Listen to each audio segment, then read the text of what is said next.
নমস্কার বন্ধুরা, welcome back to my channel Bangali special রান্না। আমি অনন্যা আজকে তোমাদের জন্য নিয়ে এসেছি হোলি স্পেশাল ঠান্ডাই। তো দেখো আমি কিভাবে রেসিপিটা বানাই। এখানে একটা বোলের মধ্যে আমি প্রথমে নিচ্ছি কাজু বাদাম, তারপরে দেব আলমন্ডস বাদাম। তোমরা যদি মনে করো আলমন্ডস বাদামের চোকলাগুলো ছাড়িয়ে নেবে তাহলে কিন্তু এটা একটু ভিজিয়ে রাখতে হবে। এরপরে দিয়ে দিলাম চার মগজ, তারপরে দিচ্ছি মিছরি, আমি এখানে কাটিং মিছরি দিয়েছি। এরপরে দিচ্ছি পোস্ত দানা,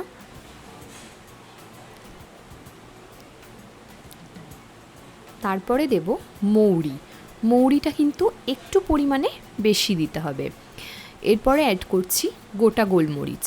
গোটা গোলমরিচ কিন্তু খুব বুঝে শুনে দিতে হবে, কারণ এটা যেহেতু ঠান্ডাই খুব বেশি ঝাল ঝাল হলে ভালো লাগবে না। এরপরে অ্যাড করলাম 4 থেকে 5টা এলাচ। তারপরে ভালো করে সমস্ত ইনগ্রিডিয়েন্টসগুলো একটা চামচের সাহায্যে মিক্সড করে নিলাম।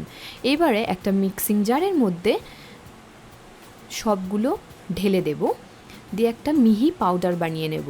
এখানে একটু বলে রাখি, খুব বেশি কিন্তু পাউডার বানাতে গেলে কাজু বাদাম আর আলমন্ডস বাদামের জন্য একটু তেলতেলে ভাব চলে আসে, তাই কি খুব সাবধানে পাউডারটা বানাতে হবে। তো তোমাদেরকে আমি দেখিয়ে দিলাম কত সুন্দরভাবে পাউডারটা হয়েছে, দেখেছো। এরপরে আমি ওই বোলের মধ্যে পাউডারটাকে ঢেলে নিলাম। এইটা কিন্তু তোমরা অনেক দিন পর্যন্ত রেখে খেতে পারবে। একটা এরকম কন্টেনারে তুলে রাখলে যেদিনকে হোলি বা অন্য যে কোনো দিনে যদি হোলির এই ঠান্ডায় স্বাদ পেতে চাও, তাহলে কিন্তু দুধের মধ্যে জাস্ট 1 চামচ কি 2 চামচ দিয়ে গুলে নিলেই কিন্তু রেডি হয়ে যাবে। আর এইটার ফ্লেভারটা কিন্তু ভীষণ সুন্দর হয়। পুরো ভিডিওটা কিন্তু স্কিপ না করে দেখতে থাকো। আশা করব অন্যান্য ভিডিওর মতো এই ভিডিওটাও ভালো লাগবে। এরপরে আমি 500 দুধ এই বোলের মধ্যে ঢেলে নিলাম। দুধটা কিন্তু অবশ্যই ঠান্ডা হতে হবে।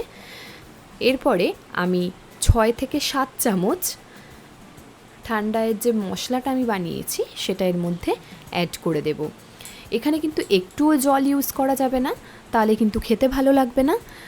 এবারে ভালো করে আমি মিশ্রণটিকে একটা চামচের সাহায্যে গুলে নেব। তোমরা যারা আমাদের চ্যানেলে নতুন তারা কিন্তু অবশ্যই বাঙালি স্পেশাল রান্না চ্যানেলটিকে সাবস্ক্রাইব করে দিও, আর পাশে থাকা বেল আইকনটিতে কিন্তু অবশ্যই ক্লিক করতে হবে নতুন নতুন মজাদার রেসিপির ভিডিও সবার আগে পাওয়ার জন্য। এরপরে দেখো একটা গ্লাসের মধ্যে একটা ছাঁকনির সাহায্যে আমি যে দুধটা ছিল সেটা কিন্তু ছেঁকে নিচ্ছি। ওই ভালো করে ছেঁকে নিতে হবে যাতে মুখে কোনো দানা না পড়ে। এরপরে একটু ডেকোরেশনের জন্য আমি আলমন্ডস আর কাজু বাদাম আগে থেকে কুচিয়ে রেখেছিলাম, সেটা দিয়ে দিলাম। তার উপরে ভালো লাগার জন্য দিলাম একটুখানি কেশর। আশা করব অন্যান্য ভিডিওর মতো এই রেসিপিটাও তোমাদের মন জয় করবে।